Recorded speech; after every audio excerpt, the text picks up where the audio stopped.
What if the justice system wasn't built to protect you, but to break you? When a small town cop targets the wrong girl, Vin Diesel's adopted daughter, he sets off a chain of events that will expose a corrupt system hiding in plain sight. Lies, deception, and power plays. This is more than just a fight for freedom. It's a fight to change everything. But can she survive long enough to win? Before we dive into this gripping story, don't forget to like, share, and subscribe to help us reach 1,000 subs. Your support keeps us going and allows us to bring you even more powerful stories. Emma Carter tightened the straps of her backpack as she stepped onto the sidewalk outside her high school. The late afternoon sun cast long shadows across the pavement, stretching toward the quiet streets of the small southern town she had reluctantly come to call home. Brookhaven wasn't the worst place to live, but it wasn't exactly welcoming either. It was the kind of town where everyone knew each other, where family names carried weight, and where outsiders, especially those who looked different, were noticed. Emma had learned that much in her first year here. She kept her head down as she made her way toward the street. The familiar whispers reached her ears, the hushed voices of students lingering by the school entrance. She didn't need to turn around to know they were talking about her. It was always the same. A quiet girl, different from them, with a famous father who didn't quite fit into the town's mold. Bet she thinks she's better than us. One voice muttered. Yeah, because her dad's some Hollywood guy. Another snickered. Emma exhaled slowly, ignoring them like she always did. She had no interest in entertaining their ignorance. But then she felt it. A presence. Out of the corner of her eye, she saw the police cruiser idling a few feet away. Its headlights off but its engine running. The man inside was watching her. She knew that face. Ronald Briggs. A man with a badge, a reputation, and a particular way of dealing with people who, in his eyes, didn't belong. Briggs didn't move. He simply sat there, one arm resting on the edge of his window, sunglasses shielding his eyes, but Emma could feel his gaze. A small group of students took notice of the police car. They exchanged glances, whispered among themselves, but no one intervened. No one ever did. Emma kept walking, gripping her backpack a little tighter. Then, just when she thought she was in the clear, she heard a sharp whistle from behind. Hey, Carter. She stopped but didn't turn around. She already knew who it was. Lucas Bennett. She closed her eyes briefly before turning to face him.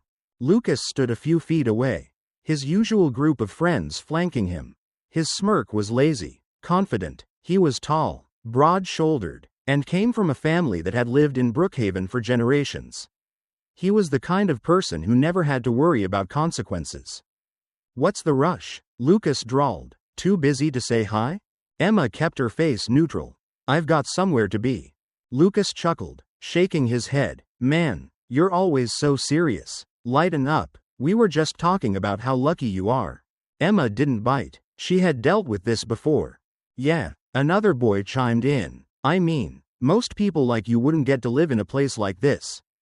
Emma's jaw tightened. She forced herself to stay calm. Briggs was still watching. Lucas must have noticed her glance toward the police car because his smirk widened. Relax, Carter. Nobody's gonna hurt you. We're just having a friendly chat. The others snickered. Emma turned without another word and walked away. She wasn't going to give them the satisfaction of a reaction. But as she crossed the street, she heard the unmistakable sound of a police siren blaring behind her. She froze. Slowly, she turned back. Briggs had switched on his lights. The blue and red flickered against the pavement, a sharp contrast against the warm glow of the evening sun. He stepped out of the cruiser, adjusting his belt as he took his time walking toward her. Emma stood her ground, heart pounding but face unreadable. The students had stopped whispering. Now, they were openly watching. Something wrong, officer? Emma asked, keeping her voice even. Briggs took a step closer, his expression unreadable behind those dark lenses. Need to see some ID, he said. Emma blinked. Excuse me? ID. Briggs repeated. Go ahead and take it out for me. She didn't move. Is there a reason for this? Briggs tilted his head. I asked you a question. Emma could feel the weight of every stare around her. She could hear Lucas and his friends chuckling quietly from where they stood. She knew what this was. She knew better than to argue. Slowly, She reached for her bag. But before she could unzip it, Briggs took a step forward. "You from around here?" he asked, his tone almost casual. Emma met his gaze, even though she couldn't see his eyes. "I live here." Briggs let out a small chuckle, shaking his head. "That right?" Emma didn't respond. Briggs took another step, close enough now that only she could hear his next words. "Funny," he murmured. "Doesn't seem like you belong."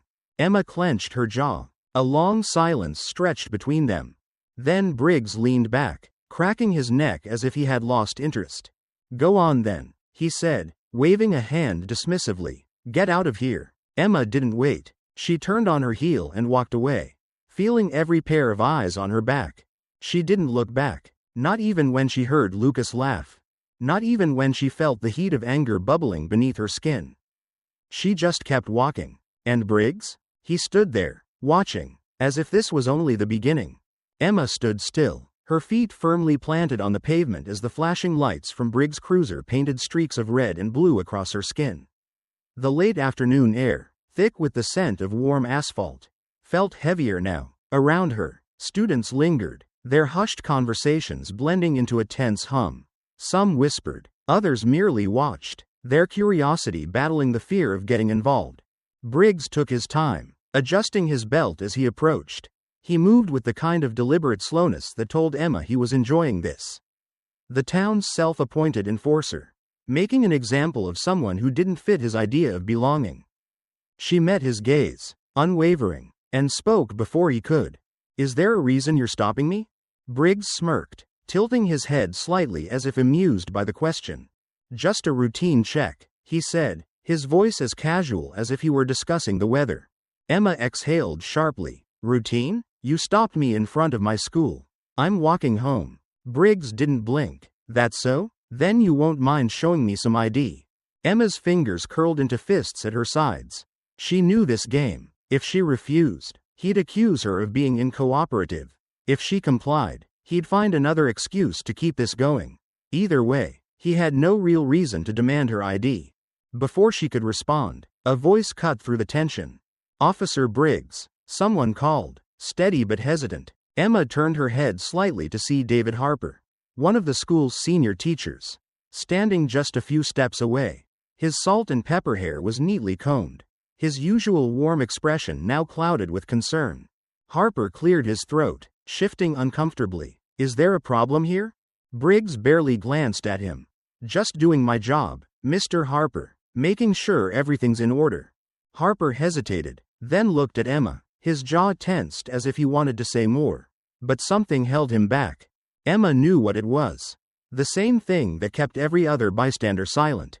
Briggs held power here, and everyone knew it. Briggs sighed dramatically, shaking his head. "You're taking too long. Hand me your bag." Emma blinked. "Excuse me?" Briggs extended his hand. "Your bag. Let's see what you're carrying." Emma took a step back, tightening her grip on the straps.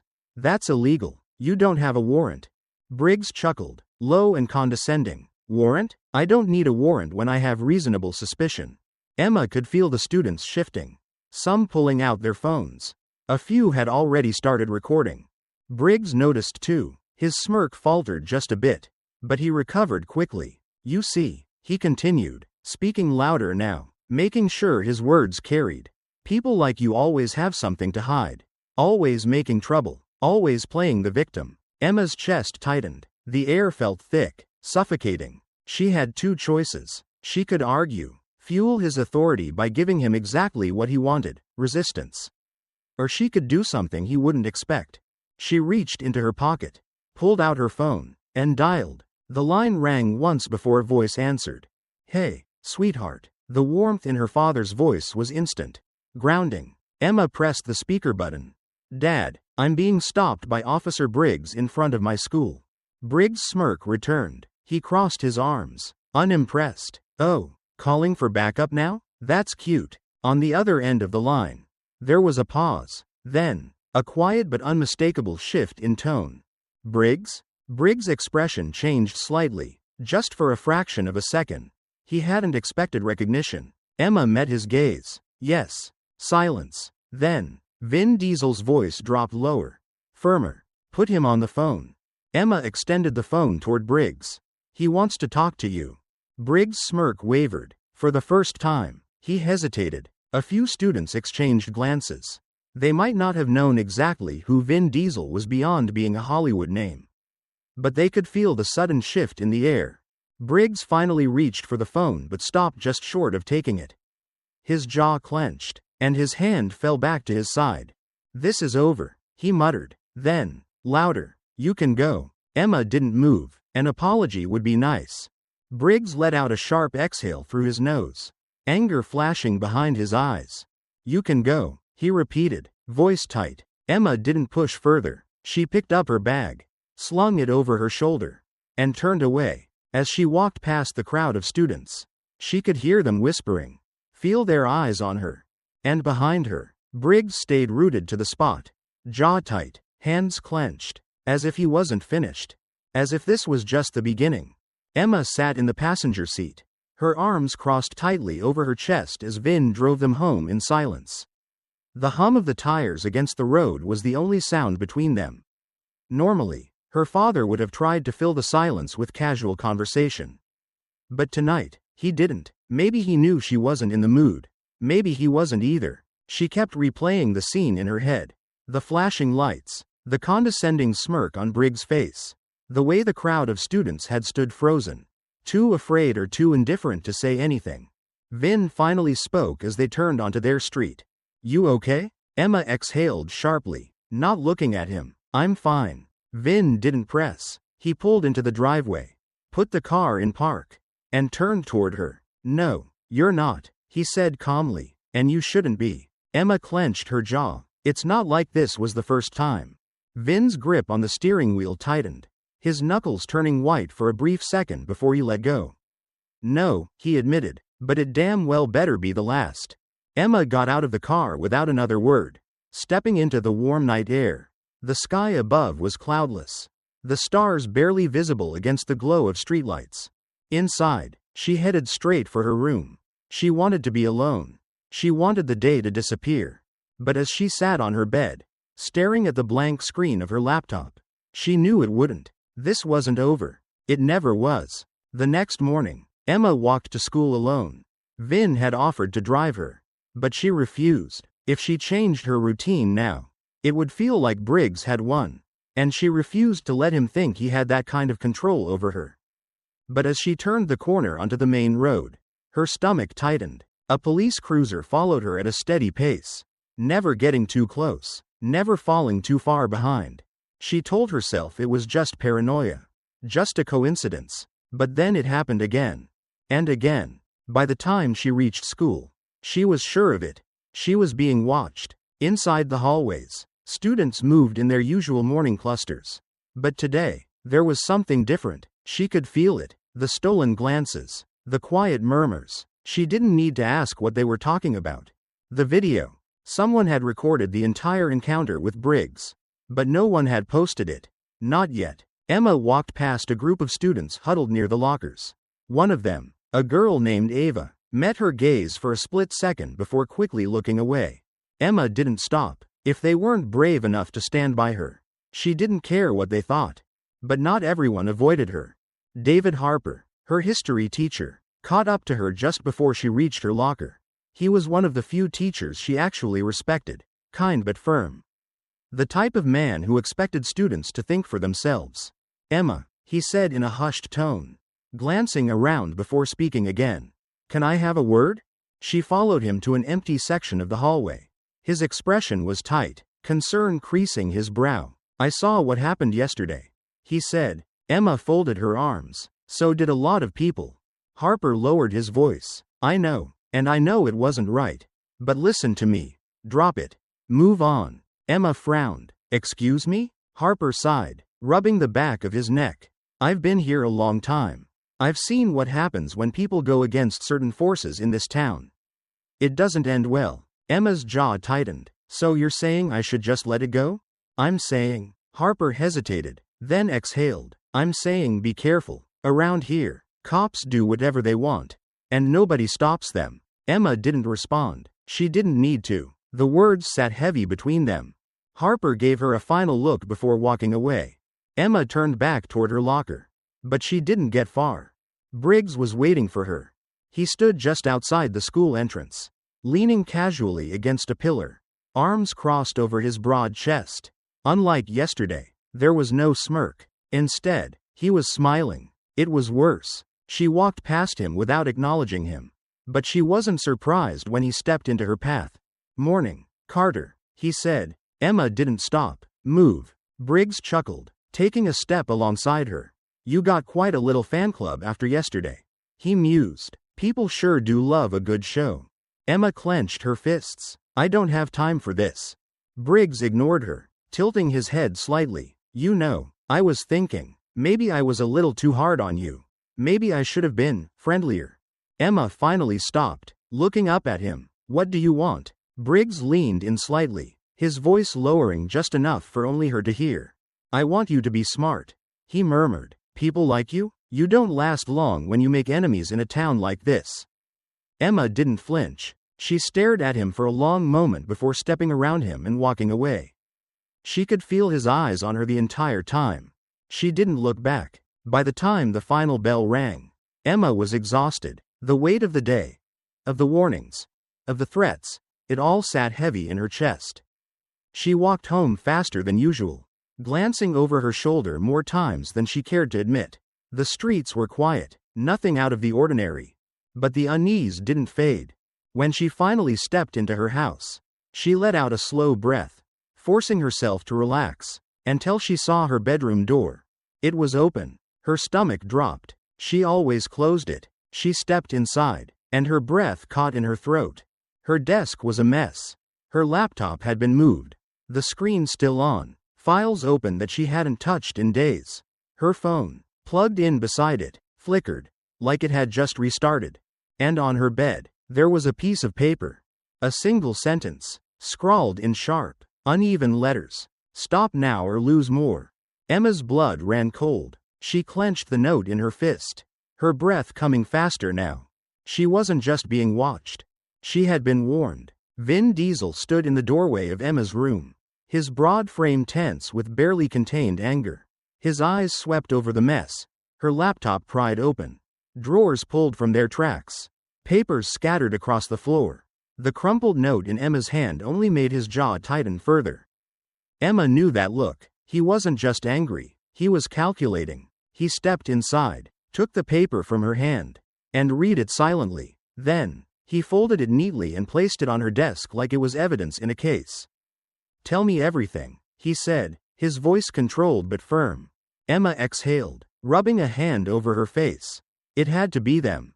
Briggs, or someone working with him. "I don't know how they got in, but they hacked my phone, went through my things. They left that note to scare me." Vin leaned against the desk, his arms crossed. "They're not just trying to scare you, kid, they're sending a message, and I don't like what it's saying." Emma met his gaze. "Neither do I." For a long moment, neither of them spoke. Then Vin sighed, shaking his head. "All right, I'm calling some people. We're gonna find out exactly who's behind this." Emma stiffened. "No." Vin raised an eyebrow. "Excuse me? I don't want you handling this for me." She said, "This isn't just about me. If they're willing to go this far, it means they're used to getting away with it. And if that's the case, I need to fight this myself." Vin studied her carefully. "You sure?" Emma nodded. After a long pause, Vin let out a slow breath and gave her a single nod. "All right, but that doesn't mean you're doing this alone." The next morning, Emma left the house with a strange sense of calm. The fear was still there, lurking beneath the surface, but it had hardened into something else. Determination. But it didn't take long for the town to remind her what she was up against. She was halfway to school when the flashing red and blue lights appeared in her rearview mirror. Emma gritted her teeth and pulled over. 2 officers stepped out of the squad car. Neither of them was Briggs. But she knew better than to think that meant anything. One was Officer Keith Rollins, a stocky man in his 50s with a face weathered by years of experience. The other was Deputy Mike Tanner, younger, leaner, but with the same air of casual authority that made Emma's stomach turn. Rollins strolled up to her window, resting a hand on his belt. "License and registration." Emma kept her expression neutral as she handed them over. What's the reason for the stop? Tanner smirked. You rolled through that stop sign back there. Emma blinked. There was no stop sign. Rollins gave a slow shake of his head, as if he pitied her. Miss Carter, arguing isn't going to help you here. Now, step out of the vehicle. Emma's pulse quickened. This was it, the next step in their game. They wanted her to resist. They wanted her to give them a reason. She gripped the steering wheel, forcing herself to stay calm. Am I being arrested? Rollins chuckled. Not yet. Emma's fingers hovered over her phone. She could call Vin, but she already knew how this would play out. If she made a scene, they'd escalate it. If she complied, they'd find another reason to push her. But before she could decide, another car pulled up behind the police cruiser. A woman stepped out, dressed in a crisp gray suit. Her auburn hair was tied back in a no-nonsense bun, and the confidence in her stride was unmistakable. Rachel Mills. Emma had never met her before, but she knew who she was. An old friend of Vin's. A damn good lawyer. Rachel walked straight up to the officers, her voice calm but firm. Gentlemen, what exactly is going on here? Rollins turned, his expression tightening. This isn't your concern, ma'am. That's where you're wrong, Rachel said, pulling a card from her pocket. Emma Carter is my client, and unless you have a legitimate reason for detaining her, I'd suggest you let her go. Tanner scoffed. Your client ran a stop sign. Rachel tilted her head. I see. And I assume you have dashcam footage to prove that? The silence that followed was enough to make Rollins' jaw clench. Rachel smiled. That's what I thought. Now, if you'd like to issue a citation, feel free. Otherwise, I suggest we put an end to this harassment before it turns into a lawsuit. For a long moment, no one moved. Then Rollins shoved Emma's license and registration back through the window. Watch yourself, Carter, he muttered before turning on his heel. Tanner shot her one last look before following him back to their car.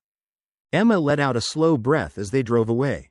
Rachel leaned against the side of Emma's car, crossing her arms. They're not going to stop. You know. Emma met her gaze. Neither am I. Rachel studied her for a moment, then nodded. Good. Then let's make sure you're ready for whatever comes next. But as they drove away, somewhere across town, another conversation was taking place. Briggs sat in a dimly lit office, his jaw tight as he listened to the voice on the other end of the call. You said this would be handled, the voice said coldly. Briggs exhaled through his nose. She's got people watching her. It's not as easy as I thought. You don't get to think. The voice snapped. You just do what you're told. Briggs clenched his fist. Then tell me what's next. There was a pause. Then, it's time to raise the stakes. Emma sat at the kitchen table, staring at the cold tea in front of her. The tension in the house was thick, pressing against the walls, settling into the silence between her and Vin. He stood by the counter, arms crossed, watching her, not with anger, but with something close to frustration. You need to leave this town, he finally said. Emma lifted her eyes. No. Vin sighed, rubbing a hand over his face. Emma, you know where this is going. They're not going to stop. If I leave, they win. Her voice was steady, but inside, she felt the weight of everything pressing down on her. The constant surveillance, the threats, the feeling of walking through her own life like a suspect waiting for a crime to be pinned on her. Vin shook his head. This isn't about winning or losing. This is about staying alive. Rachel Mills, who had been quiet up until now, leaned forward. Emma, I understand why you want to stand your ground. But this isn't just some schoolyard bullying. This is the system, and the system knows how to destroy people like you. Emma met Rachel's gaze. Then I need to know how to fight back. Rachel exhaled, nodding slightly. All right, if you're sure about this, I'll be here. But you have to promise me you'll be careful. Emma nodded. She had no idea how soon that promise would be tested. That night, as she sat on her bed scrolling through messages from classmates still whispering about the police following her, the sound of heavy fists pounding on the front door sent a jolt through her chest. She jumped up just as Vin swung the door open. Briggs stood there, flanked by two officers, his grin barely concealed beneath the shadow of his hat. Got a warrant this time, he said, holding up a piece of paper like it was some kind of trophy. Vin's face was stone. For what? Briggs let out a slow breath, as if savoring the moment. Your daughter's under arrest. Assault and battery. Emma felt the world tilt beneath her. What? Briggs stepped inside, motioning for his officers to move. Poor kid got beat up real bad at school. Witnesses say they saw you near the scene. Emma's pulse hammered in her ears. That's a lie. Briggs shrugged. Lucky for you. We have a system for figuring that out. You can explain yourself down at the station. Vin stepped forward, his presence filling the space between them. She's not going anywhere until I call her lawyer. Briggs smirked. Already here. He turned, and Emma's stomach twisted when she saw Lucas Bennett standing near the curb. Arms crossed, a smug grin on his face. She should have known. One of Lucas's friends, Matt Holloway, stood beside him, a bandage across his forehead, his face painted with just enough bruising to make it convincing. I saw her, Mr. Diesel, Matt called out. She was there. Emma's nails dug into her palms. That's a damn lie. Hey, Briggs said, stepping closer, his voice thick with false sympathy. I get it. Kids make mistakes. You're young. You get into fights. But lying about it? That's not gonna help you. Vin clenched his fists. She's not lying. Briggs barely acknowledged him. Emma Carter, you have the right to remain silent. Anything you say. Emma stopped listening. The words blurred together, lost in the roaring sound in her ears. She could feel Vin's presence beside her, solid and unwavering, but for the first time, she wondered if even he could stop what was happening. They wanted her locked up, and they had just made their move. The ride to the station was suffocating. The inside of the cruiser smelled like old leather and coffee, and every time she shifted, the handcuffs pressed tighter against her wrists.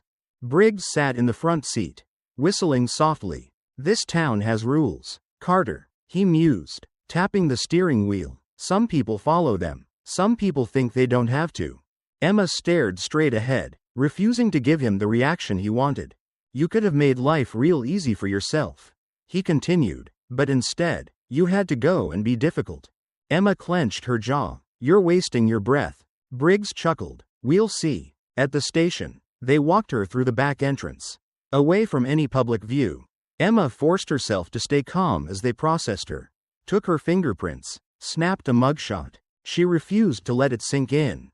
But when they led her to the interrogation room, something inside her cracked. There, on the table, was a laptop. The screen showed a grainy video, security footage from the school. And in the middle of the frame was her. Or at least, it looked like her. She was standing in a hallway, near the scene of the so-called attack. The timestamp matched the moment Matt had been assaulted. Emma's breath caught in her throat. The footage was fake. Someone had manipulated it, stitched together frames, made it look like she was there when she wasn't. Briggs leaned against the table, watching her closely. Looks pretty bad, doesn't it? Emma swallowed hard. This was bigger than she thought. The walls of the interrogation room felt closer now. Hours had passed, but the fluorescent light above burned as brightly as ever, casting sharp angles on the cold metal table where Emma sat. The air was thick with the scent of stale coffee and the faintest trace of cigarette smoke. A reminder that this room had swallowed many before her. Briggs leaned back in his chair, arms crossed, his smirk unwavering. You must be getting tired, Carter, he mused. Most people crack by now. Emma stared at him, her hands resting flat on the table.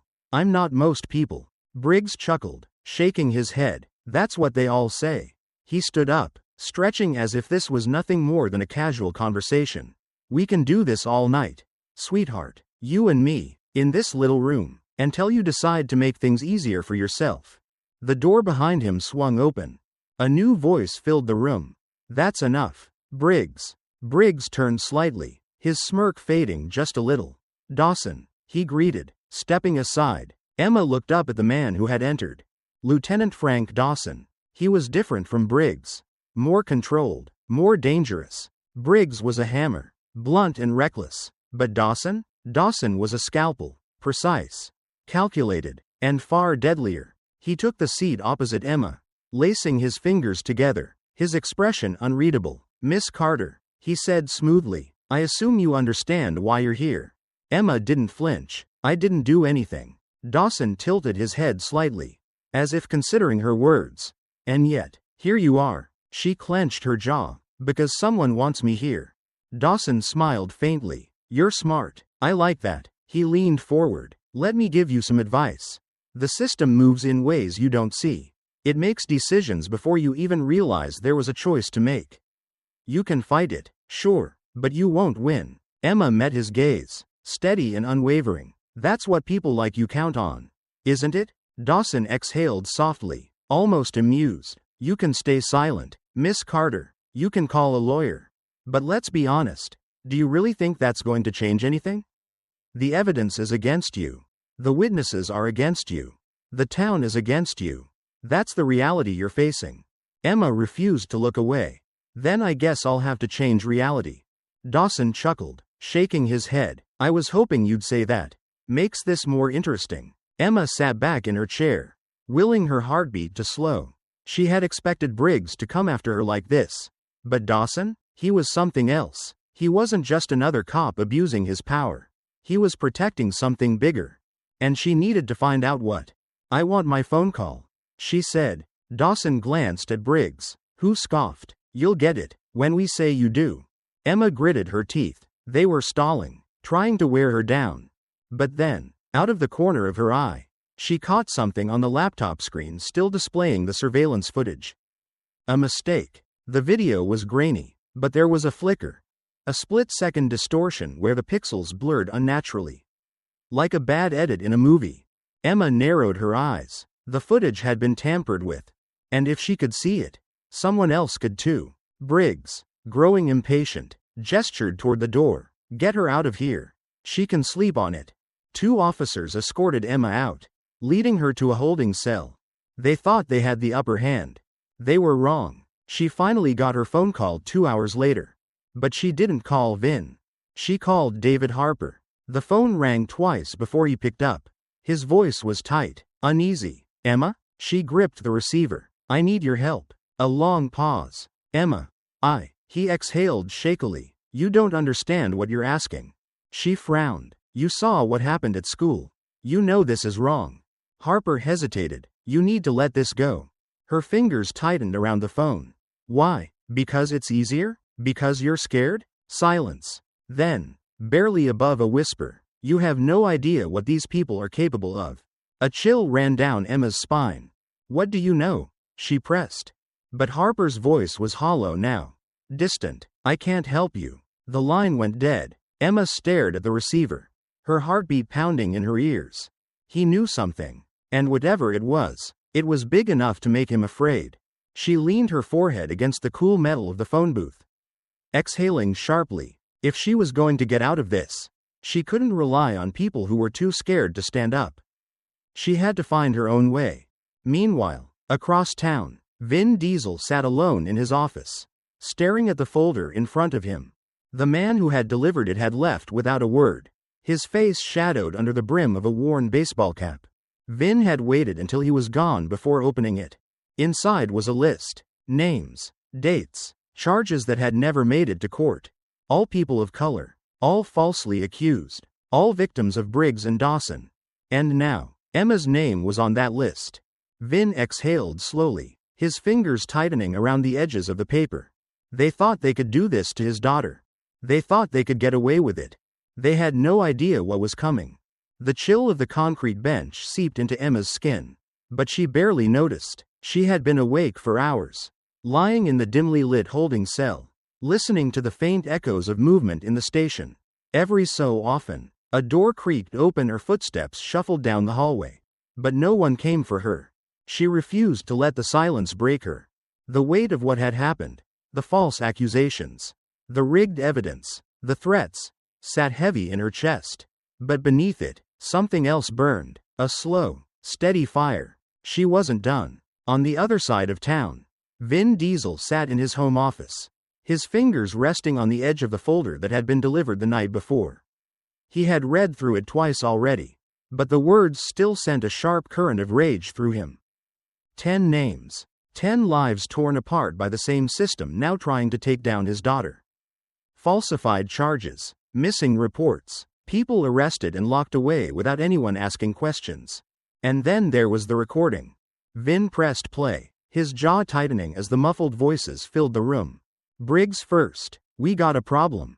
Dawson's voice followed. smooth and unaffected. Handle it. Kids not backing down. People are paying attention. A pause. Then Dawson's voice. Lower now. Then make her disappear. Vin inhaled sharply, his fingers curling into a fist. Rachel Mills stood across from him, arms crossed. This is enough, she said. We can take this public. Vin nodded, but his voice was quieter than usual. Yeah, but they're not going to let that happen without a fight. Rachel leaned forward. Then we make sure we hit first. Emma's second round of questioning came earlier than expected. 2 officers escorted her down the hallway, their grips firm on her arms. But she walked on her own, refusing to give them the satisfaction of dragging her. Briggs waited for her in the interrogation room, his smirk less confident than before. He wasn't rattled yet, but something in his posture told her he wasn't as sure of himself as he had been the night before. Miss Carter, he drawled, leaning back in his chair. Hope you had a restful night. Emma sat down, leveling him with a stare. Let's cut the act. Briggs exhaled through his nose, shaking his head. You're making this a lot harder on yourself than it needs to be. He tapped a folder on the table. I have a deal for you. Plead guilty to simple assault. You get a reduced sentence. Maybe some community service. Could be out of here by the weekend. Emma leaned forward. That's funny, because last night, you were pretty sure I was going to prison. Briggs' smirk twitched. You wouldn't be offering me a deal if you thought you had me. Emma continued. So what change? Briggs' fingers drummed against the table. I'm giving you a way out. Take it. Emma tilted her head, studying him. You're scared. Briggs' jaw tightened. Emma sat back, crossing her arms. You should be. Rachel arrived minutes later, her presence shifting the energy in the room instantly. Emma, don't say another word, she instructed before turning to Briggs. My client is no longer answering questions. Briggs sighed, standing up. Suit yourself. But as he walked to the door, his phone buzzed. He glanced at the screen, his expression darkening slightly as he answered. Yeah? A pause. Then his body stiffened. Understood, he muttered before hanging up. He didn't look at Emma as he left the room. Across town, Vin and Rachel met with Alex Parker, an investigative journalist who had made a career exposing corruption. Parker flipped through the documents, his expression unreadable. This is big, he finally said. If this goes public, it could bring the whole department down. That's the idea, Vin said. Parker exhaled, setting the folder down. You understand what happens next, right? Once I run this, it won't just be Emma thereafter. They'll come for anyone connected to this. Rachel nodded. That's why we need to move fast. Parker hesitated, then nodded. I'll start making calls. Back at the station, Briggs walked straight to his office, shutting the door behind him. He grabbed his desk phone and dialed a number. The voice on the other end answered immediately. Briggs didn't waste time. She's not breaking. A slow exhale. Then, get rid of the evidence. Briggs swallowed hard. And the girl? Silence. Then, finally, the answer. Do whatever it takes. Emma inhaled deeply as she stepped out of the police station, the night air cool against her skin. The weight of the past few hours still clung to her. But at least she was out. For now. Rachel Mills walked beside her, her heels clicking against the pavement. Stay close, she muttered. We don't know how far they're willing to go. Emma nodded but kept her eyes on the street. Something felt off, and then she saw it. A black sedan idled across the road, headlights dimmed, engine humming softly. The same car had been there when she arrived. She glanced at Rachel, who followed her gaze and frowned. Get in the car, she said quietly. Emma didn't argue. As soon as they pulled away, Rachel checked the rearview mirror. The sedan followed. Rachel exhaled sharply. They're not even trying to be subtle. Emma's phone buzzed. A text. No number. If you keep pushing, your father might not see you again. Her hands tightened around the device. She felt Rachel glance at her. They're threatening him now, Emma murmured. Rachel's grip on the wheel tightened. They're desperate. Emma stared out the window, watching the town pass by. The buildings, the streetlights, the homes of people who had no idea what was happening beneath the surface. Her father had always told her that people like Briggs and Dawson thrived on fear. That they got away with what they did because no one was willing to stand against them. She wasn't afraid, but she understood now that this was bigger than her. They weren't just trying to destroy her life. They were trying to bury something. Rachel's office was supposed to be safe. But when they arrived, the door was already open. Rachel stopped short, pulling Emma back. "Stay here." Emma ignored her, pushing past and stepping inside. The office had been torn apart.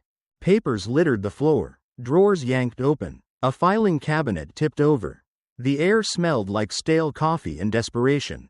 Rachel stormed in, her face tight. "They took everything." Emma's eyes darted around, searching. "Not everything." She crouched by the overturned cabinet, reaching inside. After a moment, her fingers brushed against something. A flash drive, half buried beneath a pile of papers. She held it up. "They missed this." Rachel took it, flipping it over in her hand. "Let's hope it's enough." That night, Emma sat in her father's study, watching Vin pace the room. His phone was on speaker. Alex Parker's voice crackling through the line. "You were right," Alex said. "This isn't just Briggs. There's something bigger happening in that town." Emma leaned forward. "What did you find?" Alex hesitated. "Briggs isn't running the show. Dawson is. And he's not just covering for Briggs. He's the one pulling the strings." Vin's face darkened. "How deep does this go?" Alex sighed. "Deep enough that people have been disappearing for years." Emma's stomach turned. Rachel ran a hand through her hair. "They already came after my office." "How long until they come after you?" "I'm careful," Alex said, "but you need to move fast. If Dawson realizes you know, he'll come for you next." Emma clenched her fists. "Then we go after him first." Rachel nodded. "We take what we have and expose him." Vin met Emma's eyes. "This won't be easy." She exhaled slowly. "It doesn't have to be." The call ended, but the tension remained. A knock at the door made them all tense. Vin moved first, opening it cautiously. David Harper stood there. The teacher looked exhausted, his hands trembling slightly as he glanced over his shoulder.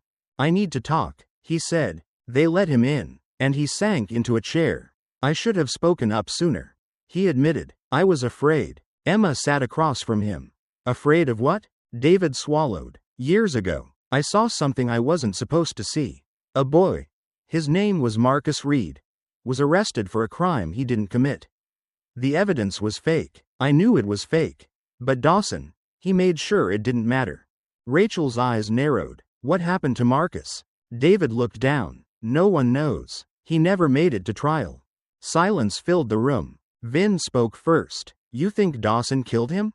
David exhaled shakily. "I think he made sure Marcus disappeared." Emma's heart pounded. This wasn't just about her anymore. David reached into his coat and pulled out a worn envelope. He placed it on the table. "This is all I have. It's not much, but..." A loud crash outside made them all jump. Vin moved first, rushing to the window. A dark figure stood near David's car.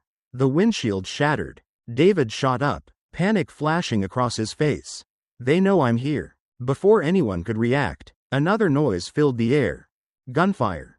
David staggered back, his face twisting in pain. Emma screamed. Vin lunged forward, catching David before he hit the ground. Blood stained his shirt, his breath coming in ragged gasps. Emma dropped to her knees beside him, gripping his hand. "Stay with us," she begged. David's lips trembled. Then, in a hoarse whisper, he said 2 words before his eyes fluttered shut. "Frank Dawson." Emma's world narrowed to that name. The name of the man who had just declared war. The smell of antiseptic filled the hospital room. Cold and sterile, machines beeped in quiet rhythm. The only sign that David Harper was still clinging to life. Emma sat beside his bed, her fingers curled around the edge of the chair. He looked smaller now, fragile under the fluorescent lights. A stark contrast to the man who had shown up at her door with secrets too heavy to carry alone. Vin stood near the window, arms crossed, his gaze locked on the doorway as if expecting trouble. Rachel Mills entered, her heels clicking against the tile floor. She didn't bother with pleasantries. "The official report says David was attacked in a random mugging," she said, lowering her voice. "No mention of him being a key witness in your case." Emma's grip tightened on the chair. "They're trying to erase him." Rachel nodded. "The officer who filed the report works under Dawson." Vin let out a slow breath, his jaw tightening. "They don't just want him silenced. They want people to forget he ever spoke up. Emma stood, her body tense with renewed determination. Then we make sure they can't. Later that night, Emma and Alex Parker sat in the dimly lit back booth of a diner just outside town. The place was mostly empty, the hum of a flickering neon sign outside filling the silence between them. Briggs and Dawson have been doing this for years, Alex said, scrolling through his laptop. Framing people, covering up crimes, eliminating threats. Emma nodded, her mind already moving to the next step. We need witnesses, people who have been through this. Alex hesitated. That's not going to be easy. Most of them are either in prison, missing, or too scared to talk. A deep voice interrupted. Not all of them. Emma turned. A man in his late 50s stood near the booth, his presence commanding. His face was lined with years of experience, his eyes sharp and watchful. Mark Evans, he introduced himself, sliding into the booth. Used to wear a badge in this town. Back when I thought it meant something. Emma studied him. You worked under Dawson? Evans exhaled, rubbing a hand over his jaw. I did, and I saw things I should have spoken up about a long time ago. Alex leaned forward. What kind of things? Evans' gaze darkened. Fabricated evidence. Witnesses coerced or outright disappeared. People locked up on charges that were created out of thin air. He paused, his voice lowering. You think what they did to you was bad? You're not the first, and if they get their way, you won't be the last. Emma's pulse quickened. Will you go on record? Evans hesitated. I don't know what good it'll do. You don't understand the kind of power Dawson has. Emma held his gaze. Then help me understand. Silence stretched between them. Then Evans sighed, nodding. All right, but once we start this, there's no turning back. Meanwhile, across town, Briggs sat alone in his car, gripping the steering wheel. His leg bounced with nervous energy. He had seen the writing on the wall. Dawson had been careful for years. But this time, things were slipping. People were asking questions. And now, the girl wasn't backing down. Briggs pulled out his phone, hesitating before dialing. A voice answered on the first ring. We have a problem, Briggs muttered. Dawson's voice was calm, almost amused. No, you have a problem. Briggs swallowed. Listen, man, I think we should. Shut up, Dawson said, his tone turning ice cold. I told you to handle this. Instead, you let it spiral out of control. Briggs felt sweat forming at the back of his neck. I need to get out of town. Silence. Then, softly, Dawson said, that's not an option. The line went dead. Briggs' heart pounded. He shoved his phone into his pocket and threw the car into drive. He was done. But as he sped down the darkened road, headlights appeared behind him. A black SUV. Briggs' stomach twisted. He took a sharp turn onto a side road. Trying to lose them, the SUV followed. His breathing grew ragged as he reached into his glove compartment, his fingers closing around the cold metal of his gun. Then, up ahead, another car blocked the road.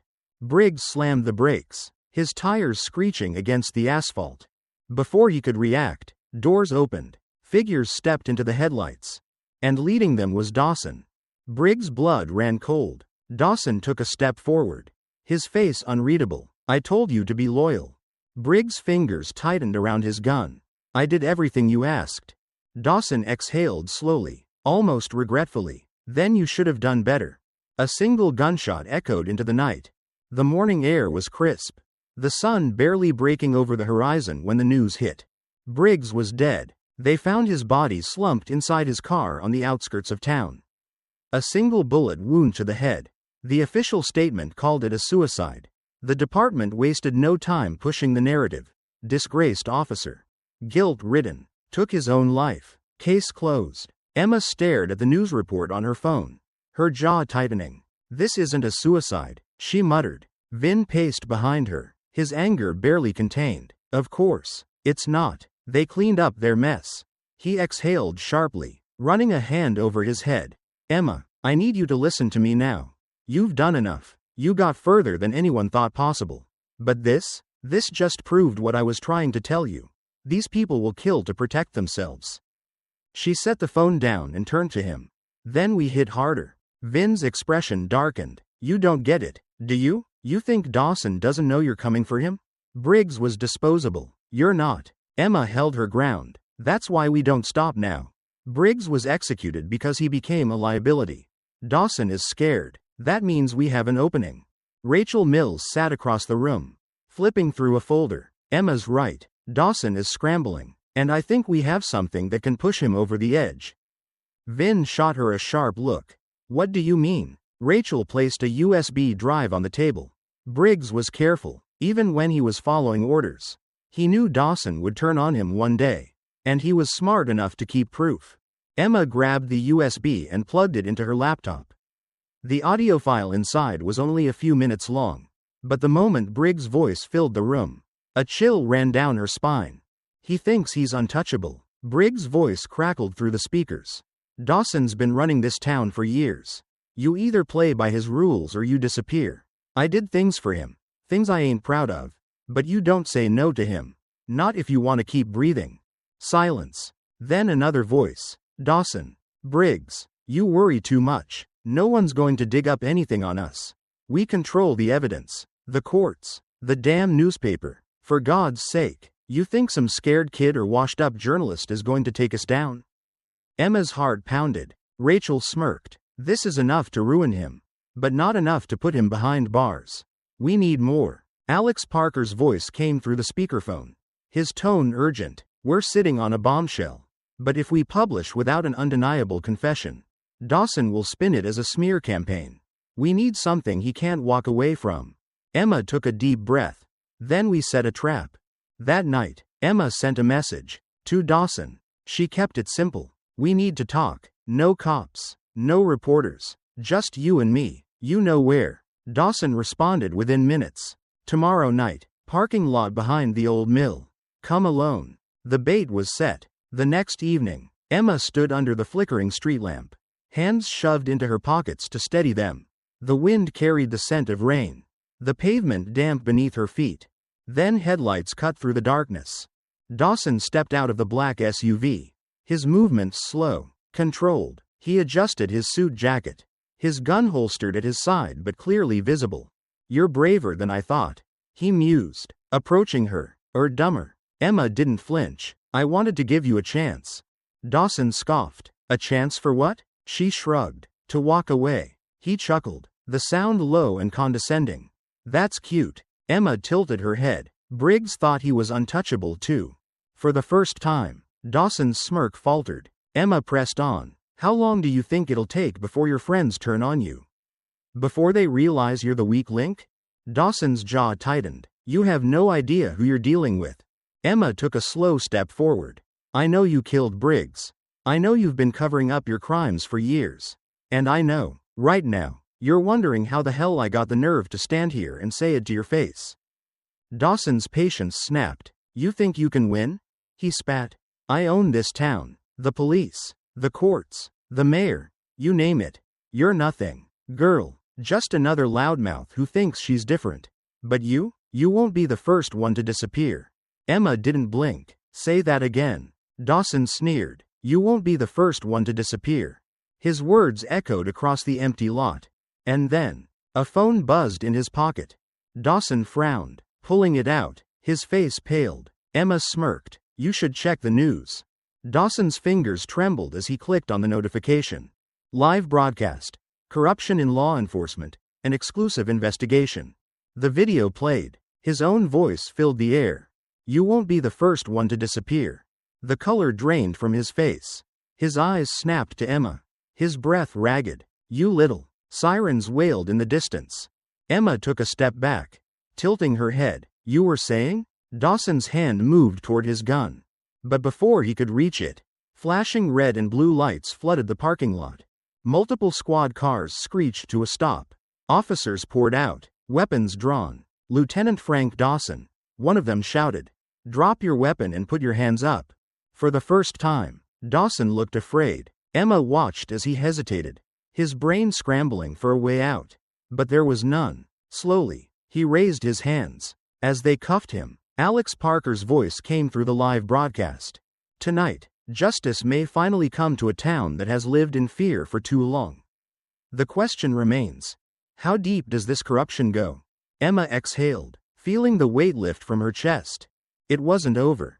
But for the first time, she knew Dawson's reign was. The video spread like wildfire. Within hours, social media exploded with outrage. The people of the town, many of whom had been living under Dawson's corrupt rule for years, finally had proof of what they had always suspected. News stations picked up the story. Protesters gathered outside the police station. Families of those wrongfully imprisoned demanded justice. And Dawson? He was losing control. At the police department, tension simmered beneath the surface. Officers whispered in hushed tones, some scrambling to distance themselves from Dawson, while others, those still loyal, waited for orders. Dawson sat in his office, staring at the news feed on his phone. His own voice echoed back at him. "You won't be the first one to disappear." He gritted his teeth and shut the phone off. A knock at the door. One of his men entered, shifting uncomfortably. "Sir, people are asking questions. The mayor wants a statement." Dawson exhaled slowly. "The mayor can wait." The officer hesitated. "And the department?" "Some of the guys, they're talking about cooperating with the feds." Dawson's gaze darkened. "Who?" The officer hesitated. "Daniels, Ruiz, a few others. They don't want to go down with you." Dawson clenched his fists. They were turning on him. He had to move. He reached for his phone and dialed a secure number. It rang twice before someone picked up. "Burn everything," Dawson ordered. "Files, footage, reports, anything with my name on it." The voice on the other end hesitated. "That's risky. If we do that, I don't care what it takes." Dawson snapped. "I'm not going down like this." He ended the call and leaned back in his chair, exhaling sharply. For the first time, he felt something foreign creep into his chest. Fear. Meanwhile, Emma sat at Alex Parker's office, staring at the growing storm outside the window. "We need one last push," Rachel said, pacing the room. The video was strong, but they're still trying to cover for him. If Dawson runs, he could disappear before the feds move in. Vin Diesel sat across from them, arms crossed. "So what's the play?" Alex leaned forward. "We track him. He won't stay in town much longer. If we can get the FBI to intercept before he disappears, it's over." Emma's fingers tapped against the desk. "And if we can't?" Rachel met her eyes. "Then he walks." That wasn't an option. An hour later, Dawson moved. Dressed in civilian clothes, he exited the back of the station, slipping into an unmarked car. The officer in the driver's seat was one of his most trusted men. "Is the safe house ready?" Dawson asked. The officer nodded. 3 hours outside of town. You lay low for a while. We get this mess cleaned up."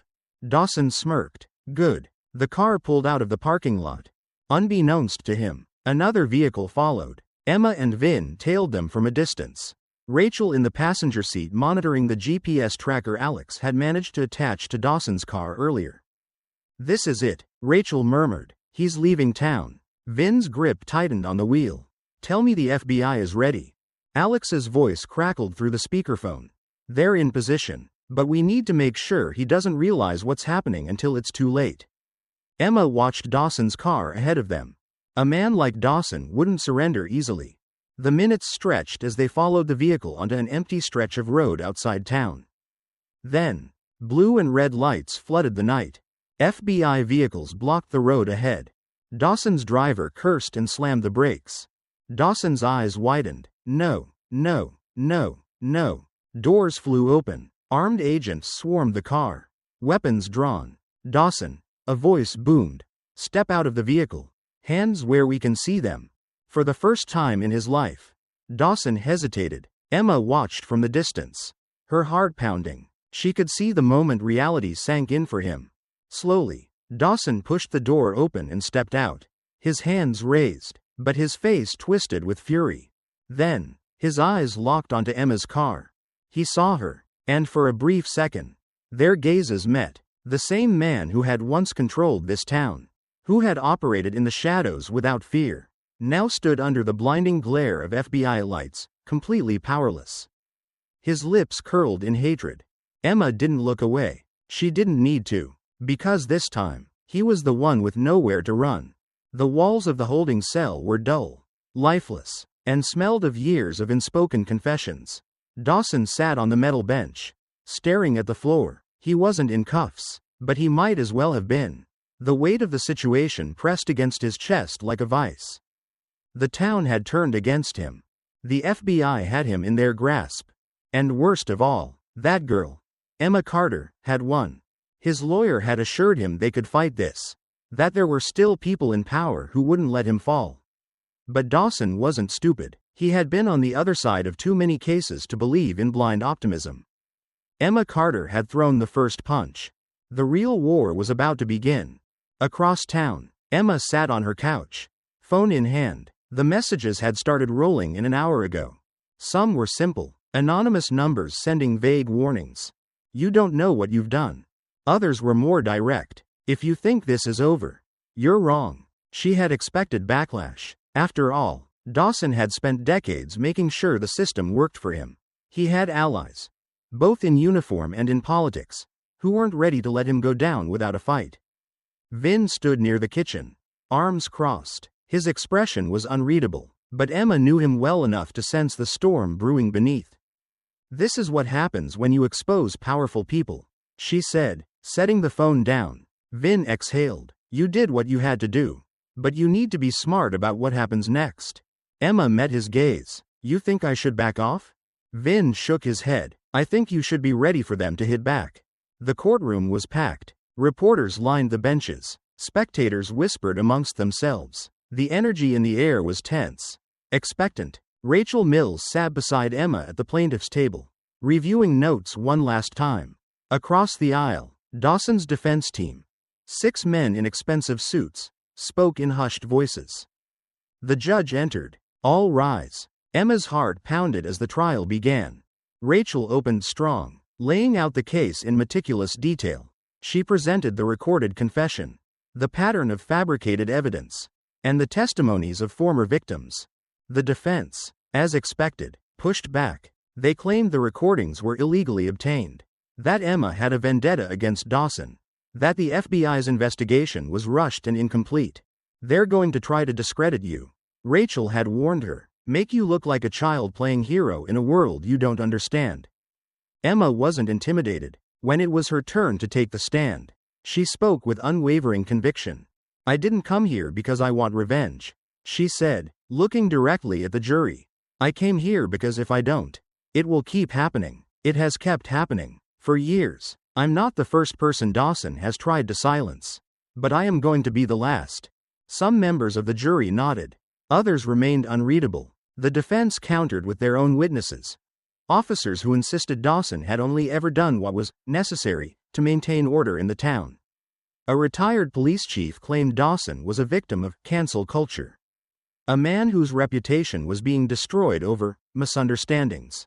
Emma clenched her jaw but stayed silent. The truth didn't need to be forced. It just needed the right moment to shine. Then, that moment came. The courtroom doors opened. Gasps rippled through the room as a familiar figure entered, David Harper. Alive, awake, he walked with a cane. His face still bruised from the attack, but his eyes burned with determination. He approached the witness stand, pausing only to glance at Dawson.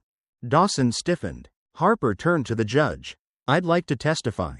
Rachel rose, her voice steady. Your Honor. The prosecution calls David Harper to the stand. Emma's pulse quickened. This was it, the moment that would decide everything. The courtroom buzzed with anticipation. Every seat was filled. Cameras lined the back wall. Journalists scribbled notes, and spectators whispered among themselves. This was no longer just a local trial. This had become a national spectacle. At the defendant's table, Dawson sat stiffly, his usual arrogance replaced with a forced composure. His lawyer whispered something to him, but he barely reacted. He knew what was coming. Across the aisle, Emma sat between Vin Diesel and Rachel Mills. Her hands were steady, her expression unreadable. She wasn't here for revenge, she was here for justice. The bailiff's voice echoed through the chamber.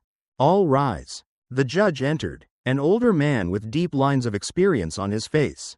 He took his seat, glanced around the room, and adjusted his glasses. This court is now in session for the trial of Frank Dawson, he announced. And just like that, it began. Rachel Mills wasted no time.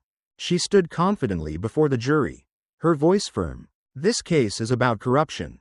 about power abused, and about a man who believed he was above the law. She turned slightly, gesturing toward Dawson. For years, this officer manipulated evidence, framed innocent people, and silenced those who dared to oppose him.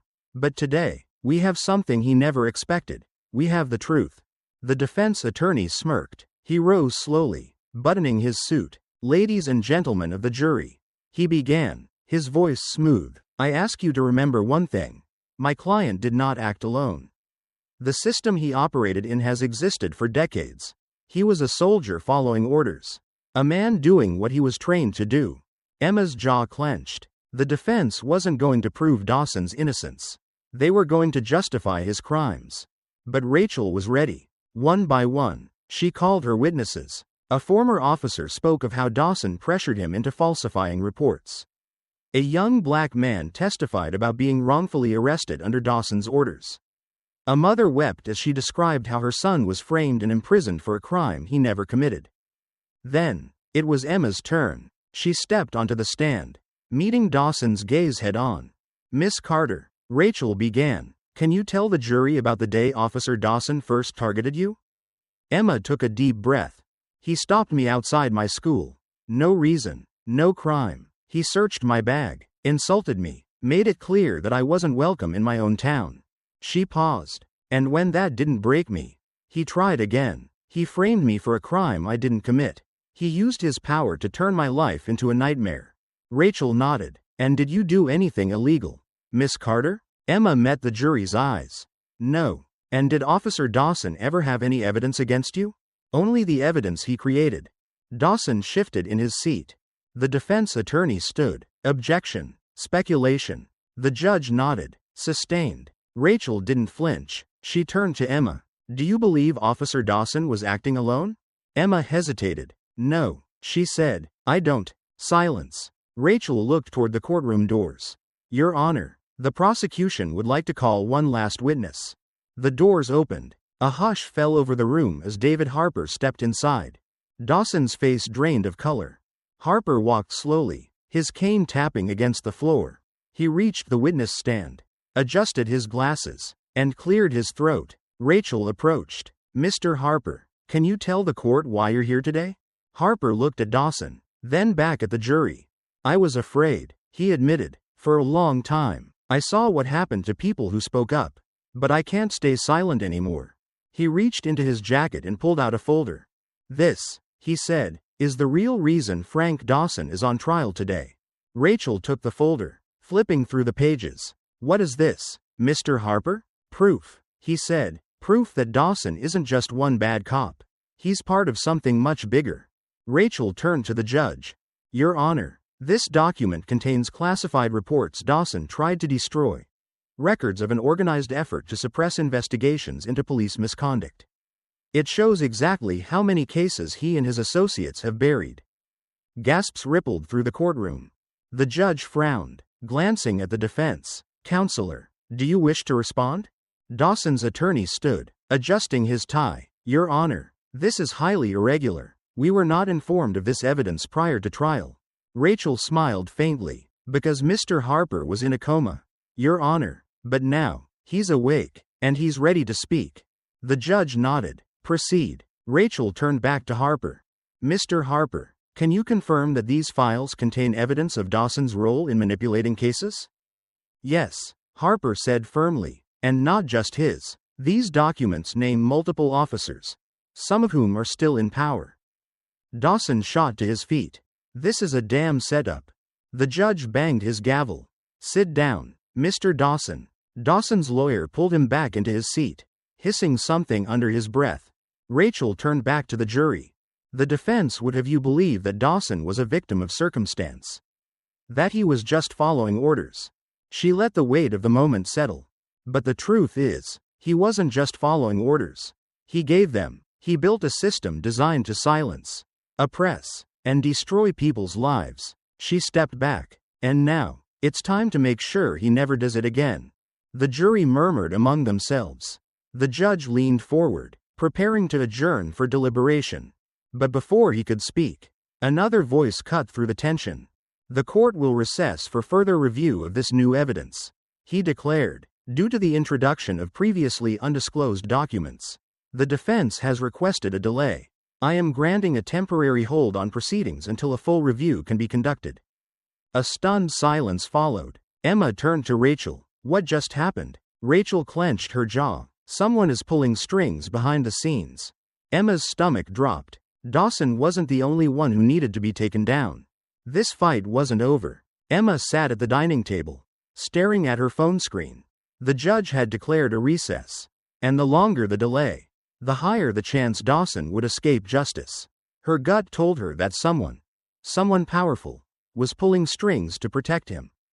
Across from her, Rachel Mills scrolled through legal documents, frustration evident on her face.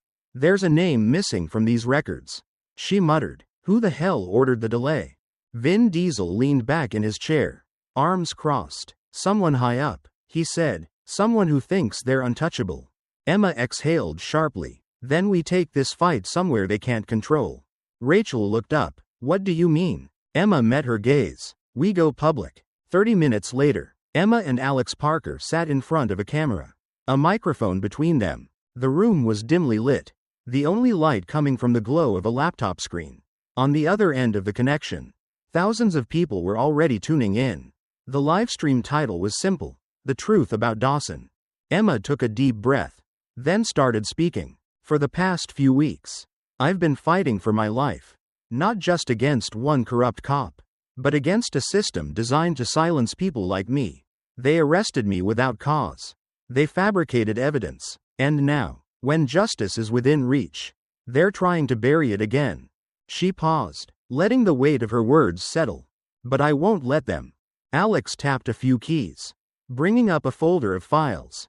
"What you're about to see is evidence they don't want you to know," he said. They began uploading the files: Dawson's confession, the secret police reports, the falsified case records. The numbers watching the stream skyrocketed. Twitter exploded with the hashtag Justice for Emma. Within an hour, the movement had taken on a life of its own. News outlets picked up the story. Activists called for immediate action. People took to the streets in protest, demanding the trial resume. The pressure was undeniable, and the system had no choice but to respond. The courtroom was different this time. The jury returned. The judge re-entered. The media presence had doubled. And Dawson looked like a man who knew his time was up. He had spent the last 24 hours trying to cut a deal, trying to push the blame onto others. But it was too late. The evidence was overwhelming. Rachel stood, addressing the jury one last time. "We are not just here to convict a single man. We are here to send a message that no one is above the law. Not even those who wear the badge." The jury deliberated for 2 hours. Then, the verdict came: guilty on all counts. A collective exhale rippled through the courtroom. Emma gripped the edge of the table. It was over. Dawson was done. Or so she thought. As the courtroom emptied, Emma walked toward the exit, exhaustion settling into her bones. Vin placed a reassuring hand on her shoulder. "You did it, kid," he said. "You took him down." But just as they reached the door, a figure stepped into their path. A man in a dark suit, badge clipped to his belt. He leaned in close and whispered, "You may have taken down Dawson, but you haven't taken down the system." Then, he walked away. Emma stood frozen, because she knew this fight wasn't over. Not yet. Emma sat on the porch, the glow of her phone screen reflecting in her eyes. The headline on the latest news article read, "Former Police Captain Frank Dawson found guilty on all counts." It should have felt like victory. It should have felt like the end of something. But instead, it felt like the beginning. Vin Diesel stood nearby, leaning against the wooden railing, arms crossed. He wasn't smiling. "You need to leave this town," he said. Emma didn't look up. "And then what? Pretend this is over?" Vin sighed. "Emma, listen to me. You did what no one else could. You exposed them. You won. But the people who built this system aren't just going to let it crumble. They're going to come after you." She finally met his gaze. "Then let them try." 2 days later, Rachel Mills stood at a press conference, cameras flashing as she laid out her next move. "This is not just about one corrupt officer," she said firmly. "This is about an entire system that has allowed officers like Frank Dawson to operate unchecked for years. We are calling for a full-scale investigation into the police department, the judicial system, and the local government officials who enabled these abuses. The ripple effect was immediate. News outlets across the country picked up the story. Civil rights groups began demanding action. Even the governor was forced to acknowledge the growing scandal. And then, the threats began. Emma was walking home late one evening when she noticed the car. It moved slowly behind her. Headlights dimmed, not enough to be obvious, but just enough to be unsettling. She stopped. So did the car. A message buzzed onto her phone. You may have won this battle, but the war isn't over. Emma turned, facing the vehicle directly. The windows were tinted. The engine hummed low, like a predator waiting in the dark. She didn't run. She didn't look away. The old Emma might have. But that girl didn't exist anymore. She squared her shoulders, staring into the darkened glass, unflinching. Then, just as slowly as it had arrived, the car pulled away. Emma watched it disappear into the night, her heart steady, because she knew now, this wasn't just her fight anymore. This was bigger than one case, bigger than one man, and she was just getting started. Emma sat on the front steps of the house, the warm evening breeze carrying the distant hum of crickets. The town felt quieter now, not because the battle was over, but because, for the first time in a long while, the silence wasn't weighted with fear. Beside her, Vin Diesel leaned back against the railing, arms resting loosely on his knees. He hadn't said much since the trial ended. There was nothing left to say. Yet everything still lingered in the air between them. Do you regret it? He finally asked. Emma exhaled, watching her breath dissolve into the night. If I hadn't done it, someone else would have had to. She turned to him, her voice steady, and maybe they wouldn't have had a chance. Vin studied her for a long moment, then nodded, not in approval. She never needed that from him, but in understanding. The fallout from the trial rippled through the town like an earthquake. Several officers had resigned, others were now under investigation. A full-scale probe into the police department was underway, and for the first time, people were questioning the system that had ruled over them for years. The town was divided. Some called Emma a hero, a symbol of justice. Others whispered behind her back, saying she had ruined everything, that she had turned against her own community. She didn't care. The truth was out, and no matter how much some people wished it had stayed buried, it never would be again. A few days later, Emma found an envelope in the mailbox. There was no return address, no handwriting, just thick, weighty paper sealed tightly. She brought it inside, sat at the kitchen table, and carefully peeled it open. Inside was a thick stack of documents. Police reports, financial records, internal emails, all tied to a name she hadn't expected. An officer. Not just any officer. Someone higher than Dawson. Someone with more power, more influence. Someone who had stayed hidden while Dawson took the fall. At the very bottom of the pile, a small note was clipped to the last page. The fight has only just begun. Emma let out a slow breath, staring at the words for a long time. Then, she smiled, because she knew, this was far from over. And she was ready. In the end, this wasn't just about one corrupt officer or even a single town. It was about a broken system. One that only changes when people dare to stand up and fight back. Emma's story reminds us that justice isn't given. It's taken. But the question remains. How many more Dawsons are still out there? Protected by the shadows? What do you think? Can real change ever come from within? Or does the system need to be torn down entirely? Let us know your thoughts in the comments below.